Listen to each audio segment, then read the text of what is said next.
Welcome again to fine art study.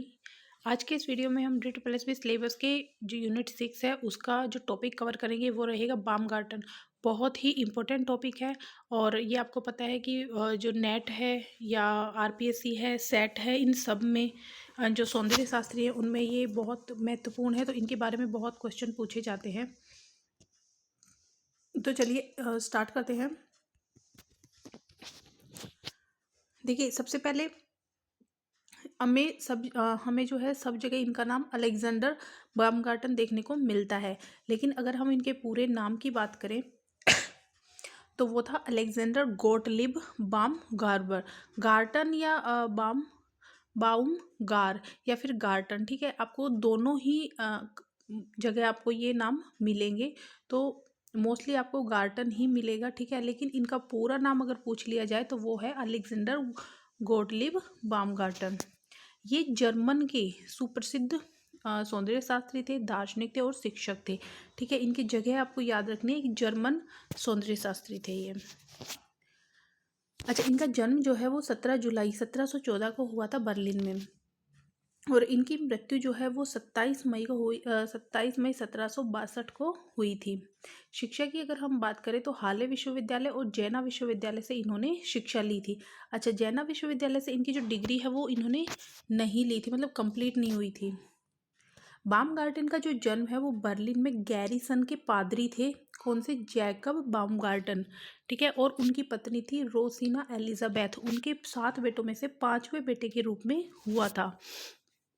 मतलब ये 7 भाई थे, जिनमें से ये 5वें नंबर पे थे। इनके पिता का नाम जैकब बामगार्टन था और माता का नाम रोसिना एलिजाबेथ था, और ये पादरी थे। उनके माता पिता दोनों की मृत्यु जल्दी हो गई थी। उन्हें मार्टिन जॉर्ज क्रिस्टगो द्वारा पढ़ाया गया, जहां उन्हें हिब्रू सीखी, ठीक है। हिब्रू भाषा का जब उन्होंने अपनी एजुकेशन ली तो उन्होंने हिब्रू भाषा सीखी थी और उन्होंने लैटिन भाषा भी सीखी थी, और उन्होंने बाद में पोएम वगैरह में भी उनका इंटरेस्ट हुआ और वो उन्होंने लैटिन भाषा में की थी। उन्होंने सौंदर्य शास्त्र पर जोर दिया और इस अनुशासन को दार्शनिक अन्वेषण के एक अलग क्षेत्र के रूप में स्थापित किया, ठीक है। जब भी सौंदर्य शास्त्र की बात आती है तो सबसे पहला जो नाम आता है वो बामगार्टन का आता है। इन्हें सौंदर्य शास्त्र का जनक कहा जाता है। बामगार्टन एक जर्मन उपनाम है जिसका अर्थ होता है वृक्ष, उद्यान या फिर बाग। यूरोप में सौंदर्य को स्वतंत्र विषय बनाने वाले प्रथम दार्शनिक बामगार्टन थे। 1750 में एस्थेटिका नामक ग्रंथ की रचना की गई थी, किसके द्वारा, बामगार्टन के द्वारा। बामगार्टन को फादर ऑफ एस्थेटिक कहा जाता है, यानी कि सौंदर्य शास्त्र का पिता। तो ये बहुत इम्पोर्टेंट है।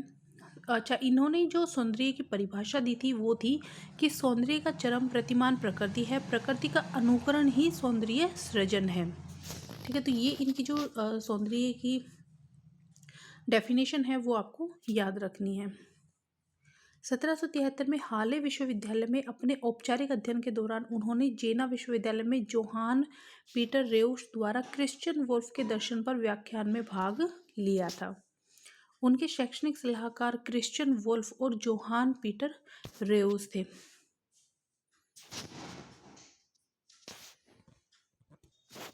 तो इनके अगर शैक्षणिक सलाहकार की बात करें तो वो थे क्रिश्चियन वोल्फ और जोहान पीटर रेउस, ठीक है। अगर इनके छात्रों की बात करेंगे तो वो थे जॉर्ज फ्रेडरिक मायर।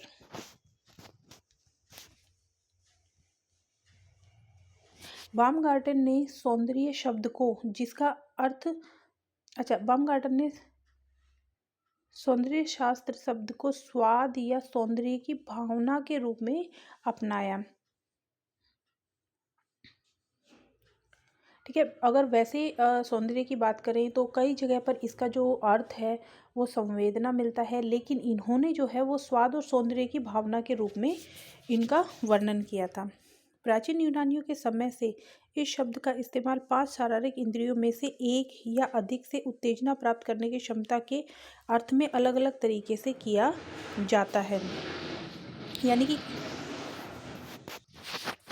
जैसे कि मान लो हमने कुछ अच्छी चीज़ें देखी है, ठीक है, तो उसका जो सुख है वो सबसे पहले हमारी आँखों को हुआ, ठीक है। तो इस टाइप से अगर कोई बहुत अच्छी चीज़ है, हमने उसे टच किया है, तो इस टाइप से जो है वो शरीर की जो इंद्रियां हैं उससे अलग अलग तरीके से उसका इस्तेमाल किया जाता है। नेत्र के द्वारा, कुछ अच्छी बातें सुनने के द्वारा। तो ये सब जो चीज़ें हैं ये सौंदर्य के अंतर्गत आती हैं।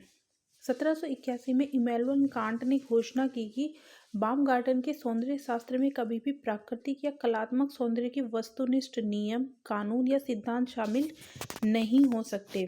फिर 1790 में अपने क्रिटिक ऑफ जजमेंट में, ठीक है, तो ये आपको याद रखना है एक तो कि जो क्रिटिक ऑफ जजमेंट है ये कांट का, इमैनुअल कांट का है। उसमें इन्होंने बामगार्टन के नए उपयोग के अनुरूप कार्य किया और सौंदर्य शब्द का इस्तेमाल स्वाद के निर्णय या सुंदरता के आकलन के लिए किया था। कांट के लिए एक सौंदर्य निर्णय व्यक्तिपरक है क्योंकि यह खुशी या नाराजगी की आंतरिक भावना से संबंधित है और बाहरी वस्तु में किसी भी गुण से संबंधित नहीं है। इमैनुअल कांट ने बामगार्टन के मेटाफिजिका, ठीक है, ये एक ग्रंथ है 1739 को, उसको व्याख्यान के लिए एक पाठ के रूप में इस्तेमाल किया। बामगार्टन के सौंदर्य सात शब्द को उधार लिया और बाद में यह शब्द सुंदरता और ललित कलाओं की प्रकृति की चर्चा तक सीमित हो गया। यानी कि जो बामगार्टन का एक ग्रंथ है मेटाफिजिका, ठीक है, उसको इमैनुअल कांट ने व्याख्यान के लिए अपना जो टॉपिक है, उनको जो लेक्चर देना था उसके लिए उन्होंने उस टॉपिक का यूज़ किया।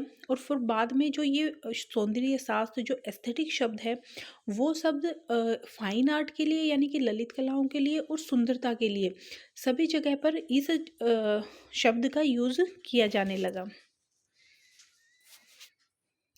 ओके, लास्ट है कि बामगार्टन की रचनाएं, ठीक है, तो इनकी महत्वपूर्ण जो रचनाएं हैं वो थी 1740 में एथिका फिलोसोफिका, ठीक है, ये एक फिलोसोफिक एथिक था।